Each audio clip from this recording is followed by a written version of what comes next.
देखिए, आज गवर्नमेंट को जो लेटरल एंट्री वाला रोल बैक करना पड़ा, ये इसकी वजह है, दलित बहुजन आबादी की वजह है, संविधान के पैरोकारों की वजह है। 7 अगस्त को एक विज्ञापन आया लेटरल एंट्री का, इन ब्रेजेंट डिफायंस, और उसके फौरन बाद नेता प्रतिपक्ष तेजस्वी जी ने प्रेस कॉन्फ्रेंस किया और कहा कि इसको रोल बैक करना होगा, क्योंकि एक के बाद एक निर्णय आप ले रहे हैं।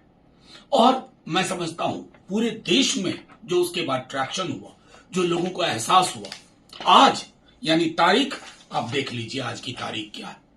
आज की तारीख में ये चिट्ठी आती है, तो ये यहां से यहां तक का सफर सरकार को खत्म करना पड़ा, रोल बैक करना पड़ा।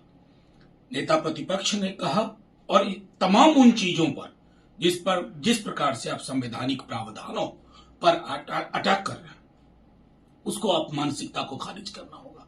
अभी भी कृषि और शिक्षा विभाग का आपने एक विज्ञापन निकाला, लेटरल एंट्री जैसा मामला है, 368 है, एक भी आरक्षित पद नहीं है, बड़े बड़े हरफों में लिखा है, उसकी ओर भी इशारा नेता प्रतिपक्ष ने किया है कि इसे, इस तरह की जो आपकी मानसिकता है, इससे बाज आइए।